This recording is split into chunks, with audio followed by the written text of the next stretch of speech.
Hello friends, চলে এসেছি নতুন ব্লগের সাথে। আশা করি তোমরা সবাই খুব ভালো আছো। হ্যাঁ, আমিও ভালো আছি। আজ ষষ্ঠী, আমরা সবাই বেরিয়ে পড়েছিলাম ঠাকুর দেখতে, কারণ সপ্তমী অষ্টমী ওই দিনগুলো, নবমী দশমীতে এত ভিড় হবে, তাই আমরা আগেই বেরিয়ে পড়েছিলাম প্রতিমা দর্শন করতে। দুর্গাপুরে রয়েছি আমরা, তো তাই দুর্গাপুরের পুজো তো মোটামুটি ভালোই বড় হয়, তাই আমরা ওখানে সবাই মিলে যাই। প্রচুর লাইন, চতুরঙ্গ, মারকুনি, অগ্রণী, নবারণ। তো পুরো দুর্গাপুর তো ঘোরা আমাদের পক্ষে সম্ভব নয়, তবে যেগুলো বেস্ট প্যান্ডেল হয় সেগুলোতেই আমরা ঘুরছিলাম, মানে ঘুরে ঘুরে দেখছিলাম। তো ওখানে মেলায় যে দেখতে পাচ্ছেন বেলুনগুলো কি ভালো লাগছে, তার মধ্যে আমরা ফুচকা খেলাম, রোল খেলাম, রাতে ডিনারটা করে একদম ফিরেছিলাম। রাতেবেলা আমরা খেয়েছিলাম পরোটা, চিকেন কষা আর চিলি চিকেন। তো সেইখানে অনেক রাত হয়ে যাওয়ার পর তো আর লাস্টে যেখানে গেছিলাম তো তাড়াহুড়ো করতে করতে আর আইসক্রিমটা আর আমাদের খাওয়া হয়নি। তো যাই হোক, ওখান থেকে আমরা পুরো ষষ্ঠীর দিন পুরো বেরিয়েছিলাম 6:30টার দিকে। ভেবেছিলাম 11:30-12টার মধ্যে চলে আসবো, কিন্তু আস্তে আস্তে 1টা বেজে গেছে। পরের দিন আমার মর্নিং ডিউটি ছিল, তো তাই একটু তাড়াহুড়ো করে চলে এসেছিলাম। এটা ছিল গোপাল মাঠের প্রেম মন্দির, বৃন্দাবনে। এটা গোপাল মাঠে করেছিল বৃন্দাবনের প্রেম মন্দির, খুব সুন্দর করেছিল। সামনের যে প্রেম মন্দিরের সামনে যে কৃষ্ণের মূর্তি, কৃষ্ণের ওগুলো সব সুন্দর সাজিয়েছিল। এটা ছিল অগ্রণী, যেটা হচ্ছে এইটা ছিল বেনাচিজির ভেতর। অগ্রণী মন্দির এত সূক্ষ্ম কাজ, এত ভালো লাগছিল না দেখতে। অনেক ভিড়ও ছিল, কিন্তু ভিড়ের মধ্যেও যখন প্রতিমা দর্শন করতে পারছিলাম না, তখন খুব ভালো লাগছিল। আর এই যে আমরা চলে এসেছি আরও একটা জায়গায়, যেখানে বাচ্চাদের খুব সুন্দর প্রোগ্রাম করছিল। আমি না এক্স্যাক্ট, যদি আমি নাম ভুল করে থাকি তোমরা কিন্তু আমায় কিছু বলো না, কারণ এক্স্যাক্ট নামগুলো কিন্তু বলতে পারবো না, কোনটা অগ্রণী কোনটা মার্কনি, কারণ আমি অত ভালো করে এখানে ইয়েগুলো জানি না বা বলতে পারছি না।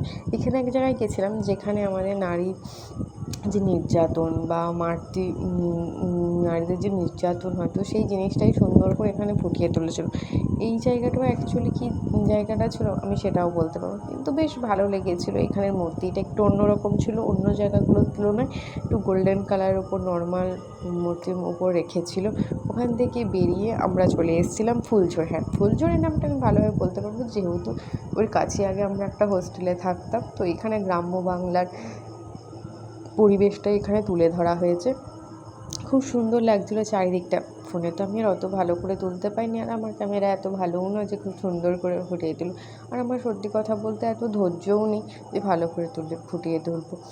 তো তাই কিছুটা যতটা পেরেছি আমি ততটাই তোলার চেষ্টা করেছিলাম। তো ওখান থেকে বেরিয়ে আমরা চলে গেছিলাম শঙ্করপুরের লাইটিং খুবই সুন্দর করেছিল, আর এখানে করেছিল দীঘার জগন্নাথ ধাম। তো এই জগন্নাথ ধামটা আমি যতটা পেরেছি তুলেছি। আরেকদিনও আমরা গেছি শাড়ি পরে, ওটা পরে আমরা আরেকদিন এখানে ঘুরতে গেছিলাম। যেহেতু এটা অনেক রাতে গেছিলাম, খুব ভালো করে ঘোরা হয়ে ওঠেনি। তো যেহেতু আমাদের হোস্টেলের কাছে, তাই আমরা সবাই মিলে আবার একদিন চলে গেছিলাম, সেটা হচ্ছে অষ্টমীর দিন রাত্রেবেলা। তো সেই ভিডিও আমি তোমাদের সাথে শেয়ার করবো খুব তাড়াতাড়ি। আসলে ভিডিওগুলো না এডিট করা হয়নি, তাই একটু লেট হয়ে যাচ্ছে, সরি তার জন্য। তো এইটা আমি যে সেই বলছিলাম যে নারী নির্যাতনের যে সেইটা এখানে তুলে ধরেছে। তো সেই মন্দিরটাই এইটা ছিল হচ্ছে আমাদের অগ্রণী। এটা চতুরঙ্গ, যেটাই এখানে চতুরঙ্গতে পুরো বাঁশ, কঞ্চির আর সমস্ত জিনিসের খুব সূক্ষ্ম কাজ তুলে ধরে, যেটাও গ্রাম বাংলার একটা জিনিসের ওপর তুলে ধরে, যেখানে আমাদের মানে বিশ্ব বাংলার জিনিসের উপর, যেখানে আমাদের মানে বিশ্ব বাংলার উত্তম কুমার, তারপর হচ্ছে গিয়ে বাংলার বিবেকানন্দ, রবীন্দ্রনাথ ঠাকুরদের সাইডে খুব সুন্দর মূর্তিগুলোকে ফুটিয়ে তুলেছিল। ভেতরে লাইটিংগুলো দেখো যেন অসাধারণ, খুব সুন্দর দেখতে।